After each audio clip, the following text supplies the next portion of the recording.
jenengane Nyong Apen, si bolang dari desa Dawuhan, kecamatan Wanayasa, Kabupaten Banjarnegara, Jawa Tengah.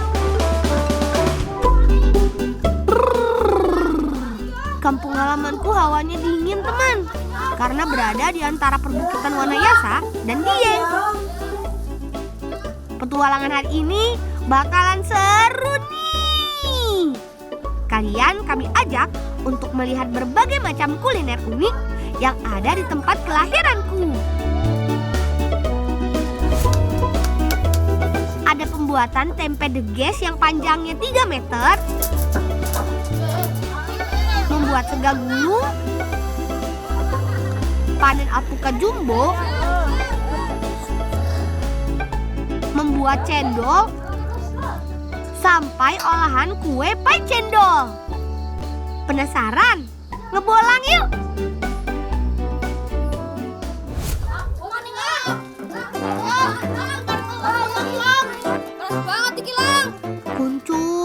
Kuncung. Lebih baik kita cari yang segar-segar. Biasanya ada Pak Lik jualan dawet lewat sini. Di mana ya? Sabar sebentar ya, Cung. Nah, itu dia Pak Lik dawet. Dawet lah. Nggih, Pak Lik. Dawet. Suwun Pak Lik.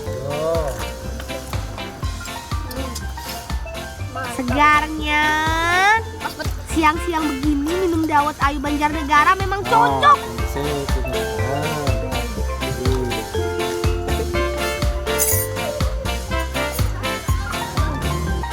Pak Lik.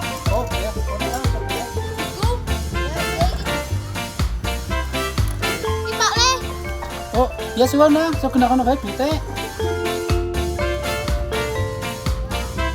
Gimana, Cung? Sudah segar lagi kan? Kalau begitu, ayo kita lanjut.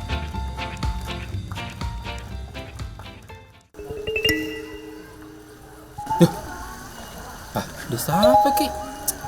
Di koncong ki. Di si bocah.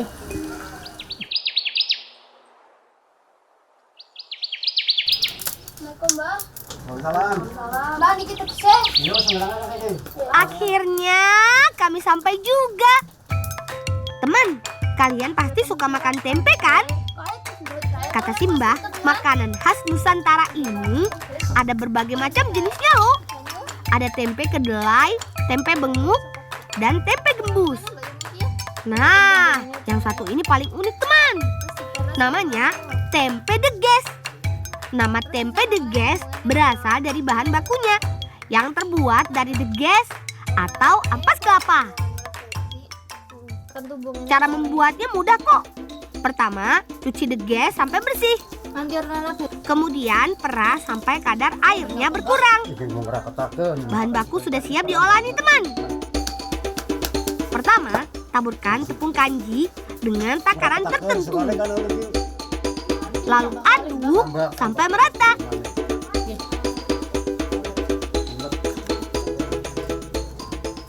Sabar, Mbak. Wes. Sabar.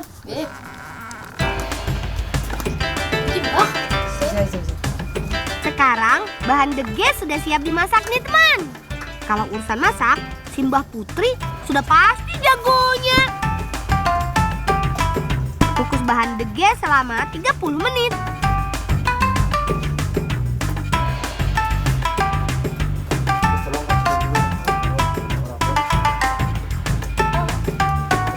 Hamparkan deges kukus di atas tampah. Kemudian ratakan supaya cepat dingin. Ini dia proses yang paling menentukan teman. Peragian. Proses ini tak bisa sembarangan karena ada takaran khusus supaya hasil tempe degesnya bagus. Setelah ragi tercampur rata, terakhir tempe siap dibungkus. Nah, disinilah keunikan tempe deges teman. Pembungkusnya bukan dari daun atau plastik, tapi menggunakan bambu. Bambu digunakan karena pada zaman dulu belum ada alat cetak. Selain itu, bambu mudah dicari dan murah. Hasil tempe deges yang dicetak menggunakan bambu juga lebih bagus.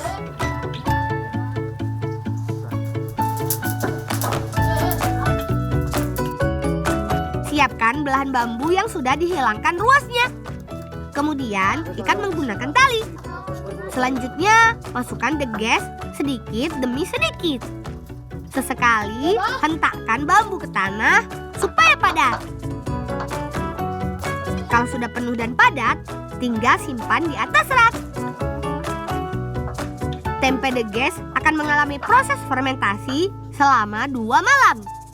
Setelah proses fermentasi sempurna, tempe akan berubah bentuk menjadi lebih padat dan memutih. Tempe pun siap diolah menjadi makanan yang lezat. Asik, kita dapat oleh-oleh. Enaknya dimasak apa ya? Pamit, Mbak. Ya wis ngana tempe ini dimasak, kon masak ana. Pamit, Mbak. Penasaran? Makan tempe. Ngebolang yuk. Hati-hati kalian, ngawani.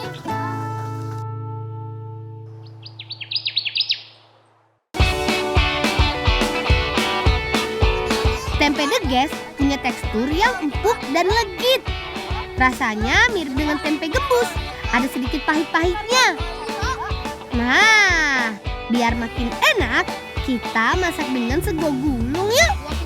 Bahan utamanya tentu saja tempe deges pemberian Simbah Kakung. Tuh, lihat. Panjang sekali kan tempenya? Hehehe. Sekilas bentuk tempe deges mirip dengan tempe gembus, tapi warnanya lebih gelap. Potong tempe menjadi beberapa bagian, kemudian iris-iris.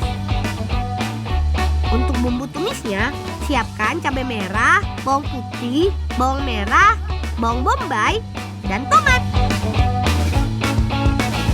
Semua bahan sudah siap. Ayo kita masak. Tumis bumbu-bumbu. Biar lebih gurih, tambahkan juga ikan teri.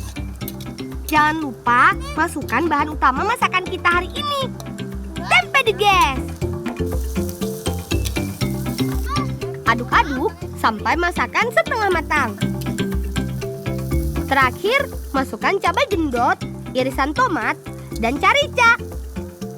Tumis semua bahan hingga matang. Wih, aromanya bikin perut kami makin keroncongan. Jadi nggak sabar buat cicip. Teman di rumah makin penasaran ya. Hehehe. Sabar ya, kita masih harus membuat sega gulung. Pokoknya dijamin makin enak. Hehehe.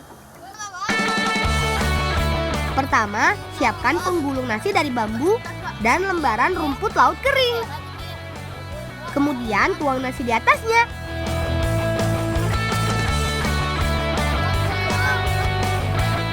Lalu ratakan sampai tipis.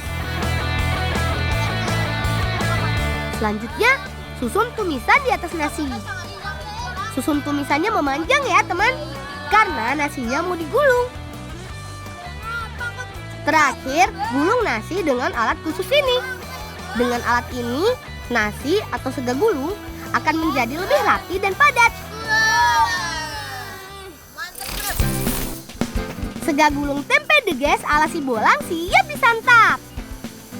Wih, cantiknya. Saatnya makan.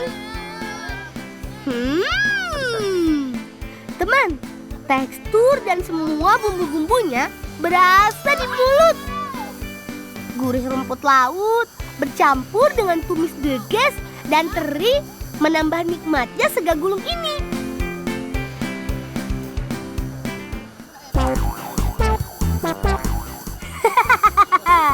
Kuncung salah makan cabai gendot mentah tuh.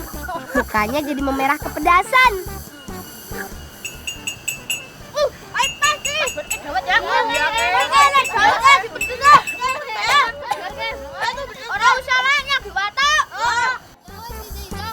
Tumben Kuncung gak mau dawet. Padahal cocok banget. Makan sega gulung, minumnya dawet ayu.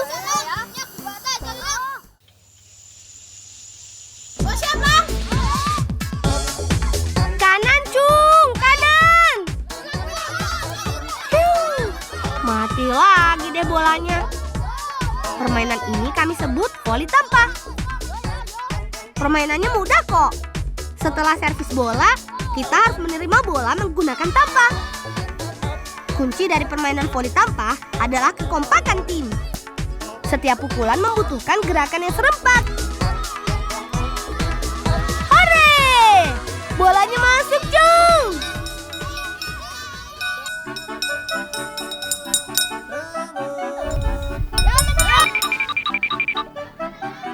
Oh, ngapa ka, Cung? Matang ira mapinak lang!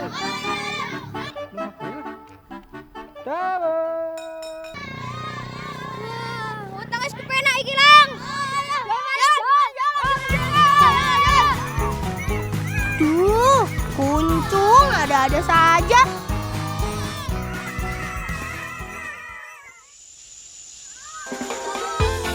Teman di rumah, masih penasaran ya dengan alpukat jumbo? Ayo, kita panen bersama. Mbak, di kue. Kue wae kayak akeh banget ke. Alpukatnya gede-gede banget. Cocok, menek kue wet alpukatnya. Mah, yo.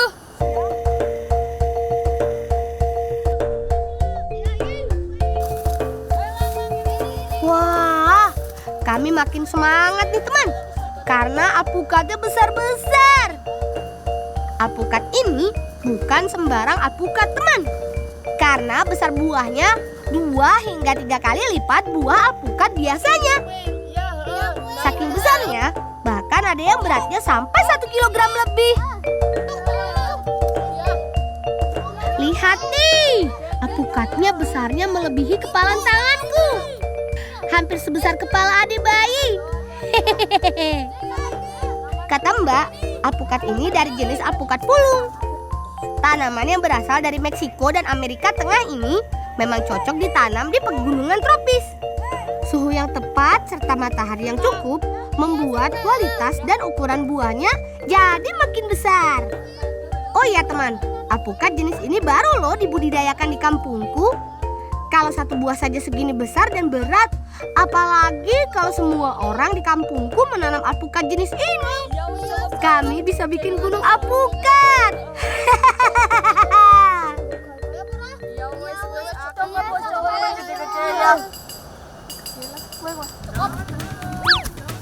Oh, nang apa, Cung? Nang apa, Cung? Lokal jawabnya sila dorong. Wis. Ya ngapa mana, Cung? Mana ke, Cung? Lah kok koyo ngono, Cung? Apa udah nanya apa-apa? Apa? Lah iki ganggu apa? Iki ganggu ge Dawud. Hah? Dawud? Ngene siapa? Yang gonku tole. Lah ngapa sih? Kuncung kenapa ya? Kok jadi aneh setiap dengar Pak Ali Dawud lewat? Gimana? Kalian pasti sudah merasakan segernya cendol Dawud Banjarnegara kan? Yuk, kita bikin cendol dari alpukat ini.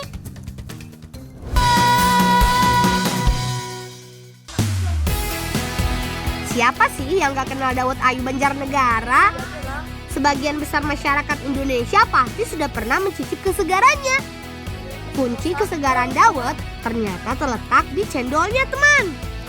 Nah, sekarang kita akan membuat cendol rasa buah. Bahannya gampang kok. Cukup siapkan tepung sagu, tepung beras, alpukat, nanas, dan pandan sebagai pewangi. Pertama, buat adonan cendolnya dulu. Aduk tepung beras dengan air sampai merata. Selanjutnya, tambahkan sedikit tepung sagu. Untuk bahan tambahannya, siapkan alpukat pulung dan buah nanas. Selanjutnya, parut nanas untuk diambil sarinya. Kemudian, kerok daging buah alpukat. Alpukat pulung mempunyai daging buah yang sangat legit dan sangat tebal. Kalau langsung dimakan, satu buah saja bisa untuk beberapa orang. Selanjutnya, campurkan ke dalam adonan. Api sudah siap nih teman. Saatnya kita rebus adonannya.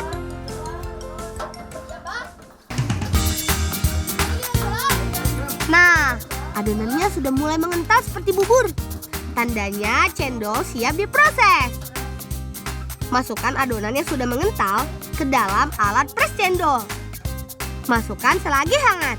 Karena kalau sudah dingin, adonan ini akan mengeras. Ayo, tekan yang kuat. Lihat teman, cendolnya keluar. Tekan adonan di atas baskom berisi air dingin. Tujuannya supaya cendol tidak lengket lagi setelah dipres. Lubang-lubang di dasar alat pres akan membuat adonan terpisah menjadi gumpalan-gumpalan kecil. Jadi deh cendol buahnya.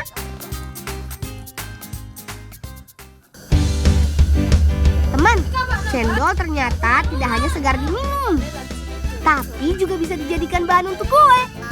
Sore ini Mbak Dewi sama Mbak Yufa mau membuat kue pai cendol. Pertama, adonan isian kue pai. Masukkan 3 sendok gula pasir, 3 sendok tepung jagung, dan setengah liter susu segar. Adonan kedua untuk membuat kulit kue painya. Campurkan tepung moka yang terbuat dari singkong. Kemudian tambahkan terigu, gula pasir, dan vanili.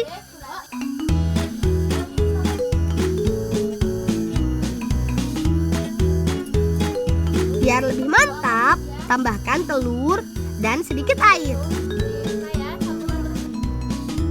Supaya makin gurih, tambahkan mentega dan aduk sampai kalis. Sambil menunggu adonan jadi, kita masak isian kue painya yuk. Rebus menggunakan api kecil sampai adonan mengental. Masukkan adonan pai ke dalam cetakan. Panggang kulit kue pai dengan merata. Tak perlu waktu lama. Beberapa menit saja kulit kue pai sudah matang.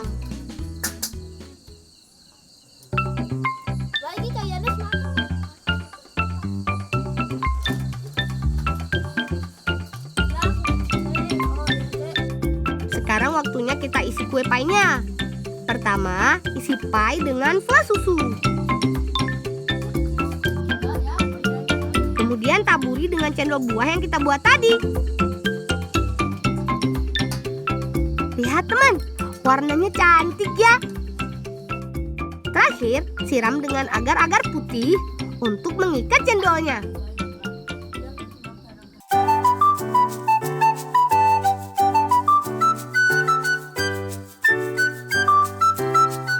Saatnya menikmati pai buatan sendiri. Wih, enak banget teman. Kulit painya renyah, manis dan gurih. Ditambah cendol aneka rasa buahnya segar di mulut.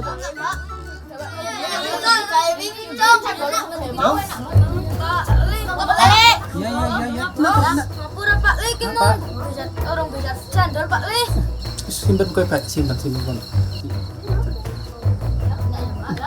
Iki lho, pakleng kuwi jaki kowe iki ikete kowe keren gol bagi paklek mulane kok tak guyaki. Aduh, kuncung. Masih kecil kok sudah pikun. Sudah lupa bawa ikat kepala.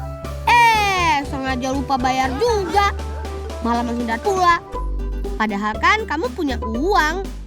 Jangan ditiru ya teman-teman.